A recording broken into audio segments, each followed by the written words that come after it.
بصرہ کے قاضی عبید اللہ بن حسن رحمۃ اللہ علیہ سے منقول ہے کہ میرے پاس ایک حسین و جمیل اجمی لونڈی تھی۔ اس کے حسن و جمال نے مجھے حیرت میں ڈال رکھا تھا۔ ایک رات وہ سو رہی تھی، جب رات گیا میری آنکھ کھلی تو اسے بستر پر نہ پا کر میں نے کہا، یہ تو بہت برا ہوا۔ پھر میں اسے ڈھونڈنے کے لیے جانے لگا تو دیکھا کہ وہ اپنے پروردگار عز و جل کی عبادت میں مشغول ہے۔ اس کی نورانی پیشانی اللہ سبحانہ و تعالیٰ کی بارگاہ میں سجدہ ریز تھی۔ وہ اپنی پرسوز آواز سے بارگاہ خداوندی میں اس طرح عرض گزار تھی، اے میرے خالق، تجھے مجھ سے جو محبت ہے اسی کا واسطہ دے کر التجا کرتی ہوں کہ تو میری مغفرت فرما دے۔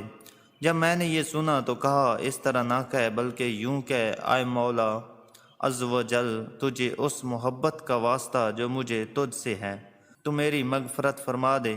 یہ سن کر وہ عابدہ و زاہدہ لونڈی جو حقیقت میں ملکہ بننے کے لائق تھی کہنے لگی، اے غافل شخص، اللہ عز و جل کو مجھ سے محبت ہے، اسی لیے تو اس کریم پروردگار عز و جل نے مجھے شرک کی اندھیری وادیوں سے نکال کر اسلام کے نوربار شہر میں داخل کیا۔ اس کی محبت ہی تو ہے کہ اس نے اپنی یاد میں میری آنکھوں کو جگایا اور تجھے سلائے رکھا۔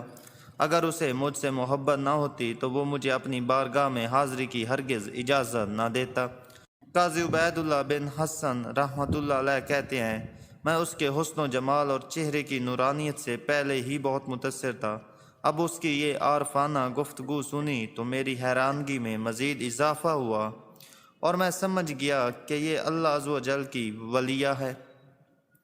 میں نے کہا، آئے اللہ سبحانہ و تعالیٰ کی نیک بندی، جا تو اللہ سبحانہ و تعالیٰ کی رضا کے لیے آزاد ہے۔ جب لونڈی نے سنا تو کہا، میرے آقا، یہ آپ نے اچھا نہیں کیا کہ مجھے آزاد کر دیا۔ اب تک مجھے دوہرا اجر مل رہا تھا، یعنی ایک آپ کی اطاعت کا اور دوسرا اللہ عز و جل کی اطاعت کا، لیکن اب آزادی کے بعد مجھے صرف ایک اجر ملے گا۔